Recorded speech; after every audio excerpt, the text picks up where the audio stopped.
Yo, what's going on, boys? Welcome back to episode 3 of the Juicecast. Now, in this episode, we're going to be talking about a bunch of different things, but the main central umbrella of this podcast is going to be MMA versus boxing. And the reason for why I wanted to talk about this in episode 3 of the Juicecast is I've been seeing a lot of comments on my main channel videos, Juicy MMA, as well as a lot of comments on my live streams, Twitter, and in general. This has been a debate that a lot of fans have been touching upon for a while. MMA fans think MMA is a better sport than boxing. Boxing fans think boxing is a better sport than MMA. And I kind of wanted to dissect the positives and negatives to each one of these sides, because I do think there are certain things that boxing does better than MMA. And I definitely think there are things that MMA does better than boxing. Now, before I get into this debate, I do want to mention, obviously, I am biased. I'm an MMA fan. There's no question about it. This podcast is centered around MMA. Even my main channel, Juicy MMA, is obviously centered around MMA as well. So I personally think MMA is better. But with that being said, as I said before, I do think there are positives and negatives to each side. So without further ado, let's kind of dissect this debate. So in my opinion, the reason for why I would say MMA is better than boxing comes down to two separate factors. And one is the fights themselves. When you talk about MMA fights, there's a lot more ways to finish the fight. Yes, you can box, you can land big shots and knock your opponent out, but also you can land calf kicks, body kicks, head kicks, elbows, knees, takedown submissions. There's so many more ways to finish the fight in an MMA fight. And in turn, we do see a lot more dangerous fights, a lot more bloody fights, and most importantly, in turn, a lot more finishes in MMA as compared to boxing. And of course, all of that is not even to mention the fact that the glove size in MMA is significantly smaller than the gloves in boxing. So, of course, all of that kind of leads to more violence and more finishes in MMA. But the second reason for why I personally would say MMA is better than boxing is due to the card quality itself. As when you talk about traditional UFC cards, there's a lot of different fights on each particular card that are actually high level fights, fighters that you actually know, and fights that are actually high level fights. But when you talk about boxing, it's very rare that you actually see that. Now, I will say this. Boxing is doing a better job at this point at putting together more stacked cards, although I wouldn't say they're on the level of the UFC, but they're getting better. And at the same time, the UFC is actually getting a little bit worse in this. This is something that we kind of touch upon in the first and second episode, and in my live streams, and in general on my MMA channel, that UFC fights are just getting more and more watered down. A lot of these pay-per-views are not nearly as good as they used to be in the past. A lot of these fight nights are clearly not as good as they used to be in the past. And there definitely are a lot of issues that the UFC has with watered down cards. But in general, as compared to boxing, I still would say MMA cards and in turn, UFC cards are better than boxing cards. So that's the reasons why I personally would say MMA is better. But on the other hand, reasons that boxing fans would say boxing is better than the UFC or MMA really comes down to the fact that they think that their fighters are just higher level. As when you take a look at a lot of MMA fights, there definitely are high level fighters, or successful fighters, I should say, that are not that technical. There's a lot of guys like Dricus du Plessis, even a Micah Morales. A lot of these fighters are very successful, and of course, a former champion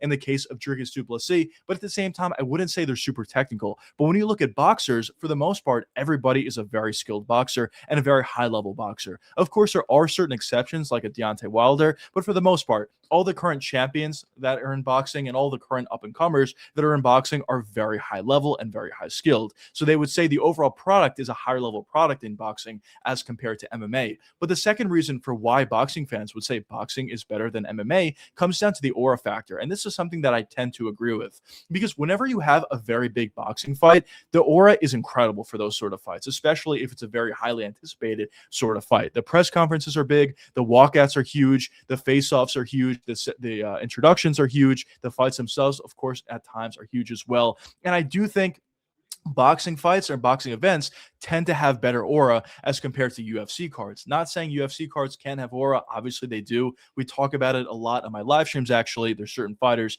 like Alex Pereira and John Jones, even Conor McGregor. All those guys did have aura when they were in their primes, and Alex Pereira still has aura at this point. But for the most part, I would say per capita, boxing cards have more aura as compared to UFC fights. And the reason for why that really is because, yes, there's high-level fighters going up against each other, but also the cards just feel big because there's so many boxing fans that turn up to the card. There's so many boxing fans in general that are boxing fans, and it just feels like they're bigger cards as compared to UFC fights more consistently. So those are kind of the two claims of each side, in my opinion. Now, obviously, if I had to pick a side, of course, I'm going to pick MMA. I just like like MMA better, because at the end of the day, because although I do, say that boxing fans do have a claim in terms of the aura factor, I think that is accurate. At the end of the day, when I'm picking and choosing which sport I want to watch, or in terms of this, which fights I want to watch, I prefer to watch the fights that have more violence and are, just more fun in general, have more finishes as well. And when you talk about MMA fights, I honestly don't think it's even close to boxing fights. There's just more finishes per capita in MMA fights as compared to boxing. And in general, there's more fun fights in MMA per capita as compared to boxing. And I think a perfect example of this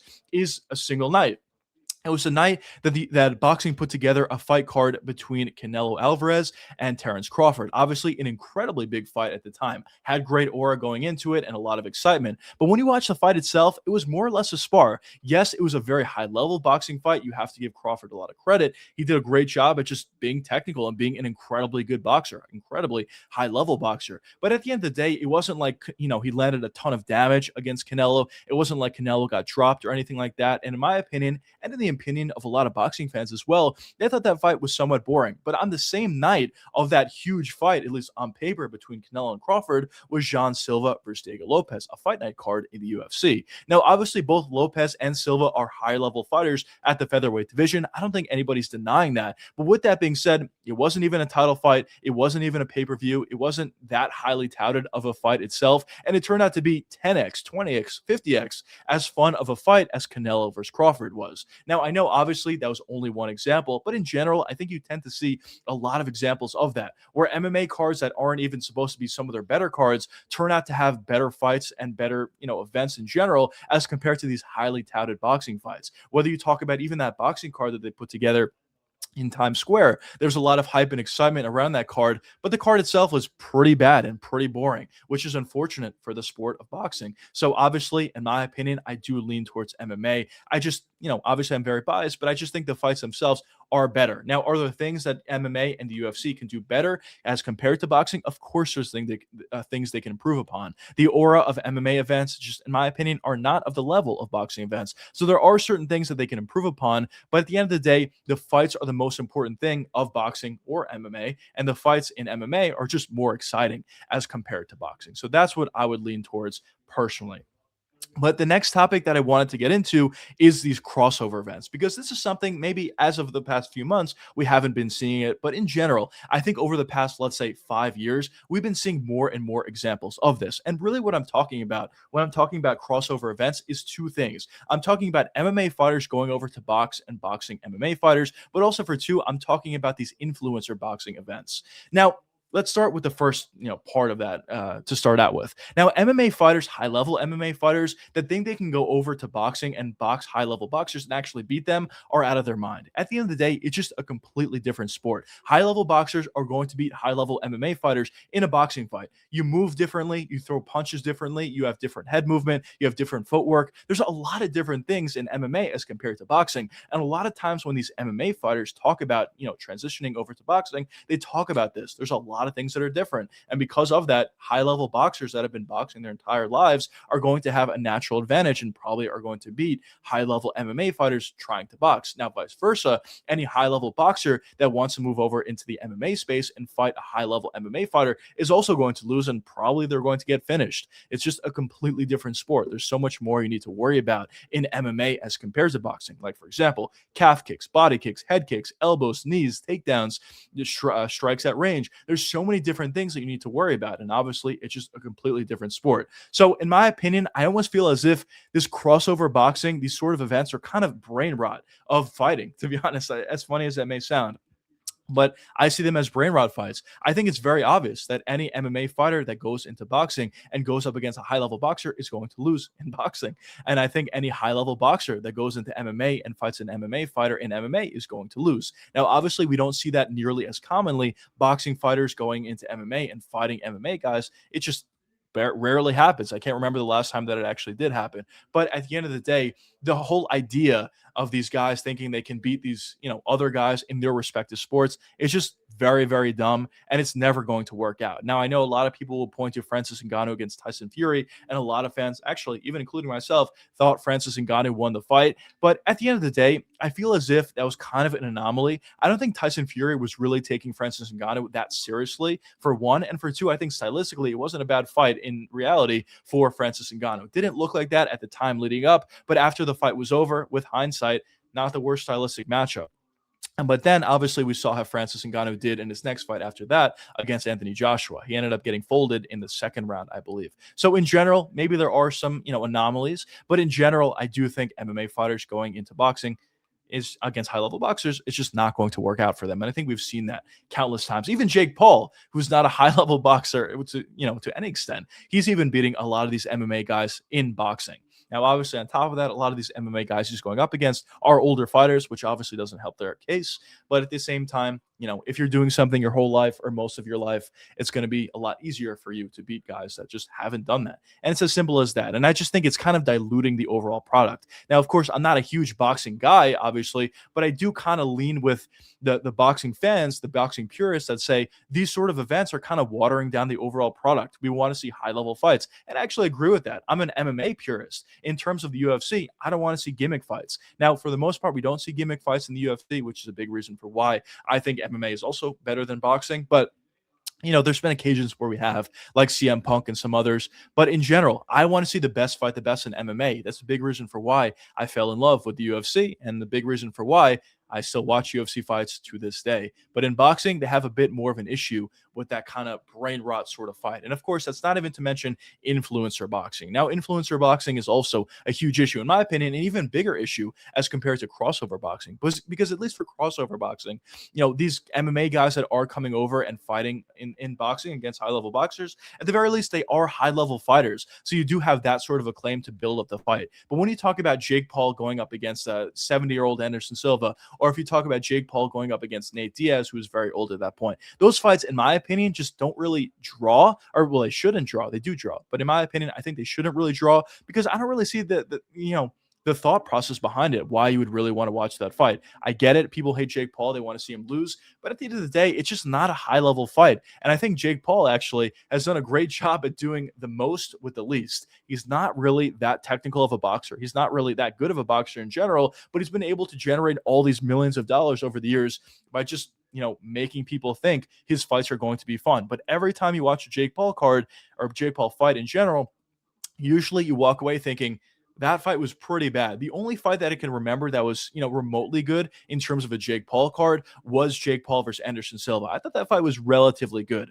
But outside of that one example in general, I feel as if he kind of, always puts together poor cards, poor fights. And you always walk away watching Jake Paul cards feeling as if you were robbed for one way or the other, even if you didn't pay for the card. It's just the fights are that bad, I guess, is what I'm trying to say. So the point overall is I do think that these crossover events, these influencing boxing events are a negative, and I think they're kind of brain rot fights in general.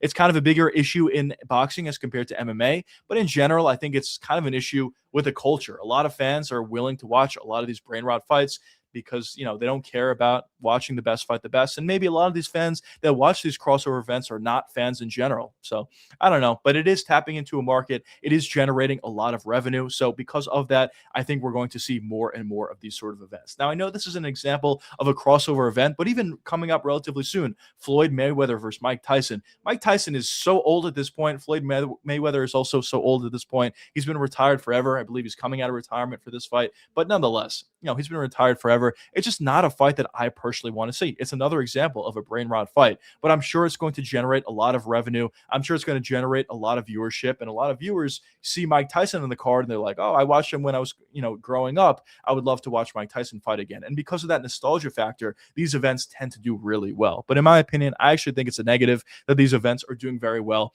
And I just think it is kind of diluting the sport of boxing and diluting, MMA if it happened in MMA as well. But obviously, it's not nearly as common in MMA as compared to boxing. But the next topic that I wanted to touch upon is which sport do I think is going to be bigger in the next 10 years, boxing or MMA? Now, I kind of touched upon before why I thought MMA was better than boxing. Now, obviously, it's my opinion. If you guys disagree, be sure to let me know in the comments about exactly why you feel that way. But at the end of the day, I think nobody can really disagree with this point that boxing is a bigger sport compared to MMA, at least right now. Now, I will say this at the same time. I do think MMA is growing at a faster rate at this point as compared to boxing. Now, I know as of late, over the last 3 months, I and also a lot of MMA fans have been complaining about the sport, saying that it's in a really bad place, which I actually kind of agree with to an extent. But with that being said, I think a lot of these issues are more or less temporary. When the cards start to get better, which they are for the UFC, I think fans are going to forget a lot about a lot of these issues that we've been dealing with during the first 3 months of the year.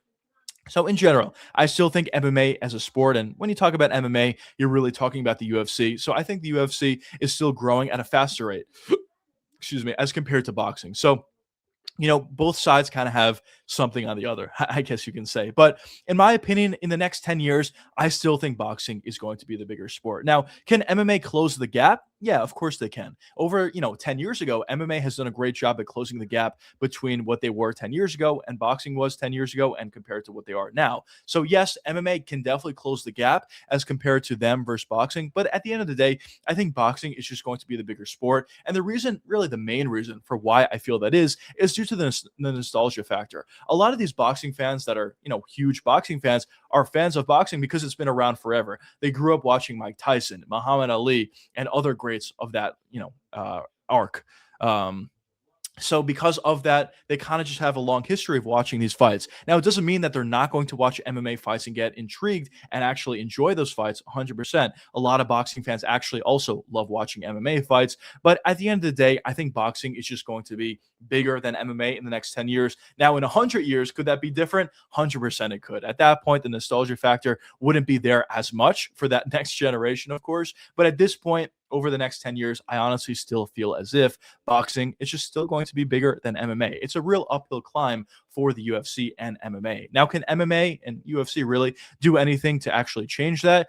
Yes, theoretically, they can do a much better job at putting together stacked cards. If the UFC's product is just significantly better as compared to boxing, in terms of the names, in terms of the cards, in terms of the stars, and in terms of the decisions that they're making constantly, then yes, of course you can, do something about it, close the gap even faster if you are the UFC. But at the end of the day, it's going to be very difficult. And even in general, as I was kind of touching upon before, and even in the previous two episodes of the Juicecast, episode 1 and 2, we were kind of talking about a lot of the issues that the UFC has. So they're obviously not run perfectly at this point. In some ways, I almost feel like the UFC is kind of letting off the gas a little bit, which is going to slow the process of them closing the gap between MMA and not the UFC, between MMA and boxing.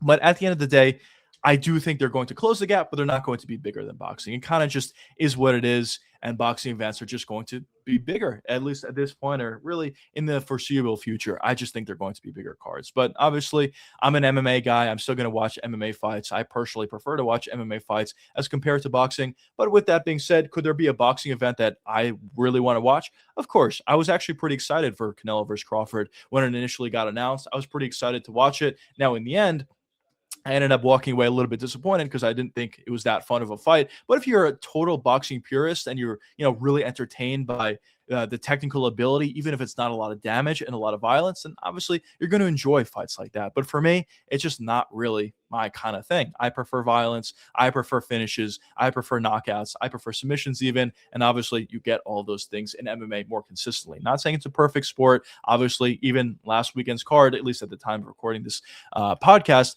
last weekend's card, UFC London, was probably the worst card I've ever seen. UFC 326 also was honestly one of the worst cards I've ever seen. So there definitely are some cards that are pretty bad. And unfortunately, we're seeing that more and more often. But in general, I think MMA cards and MMA fights are just a little bit better as compared to boxing. But that's kind of what I got for you in episode 3 of the Juicecast. I hope you guys enjoyed this episode of the Juicecast. If you guys have any questions, be sure to let me know in the comments. If you guys disagree with any of the points that I made in this video, be sure to let me know in the comments. I know this is obviously, a pretty fiery debate between boxing and MMA.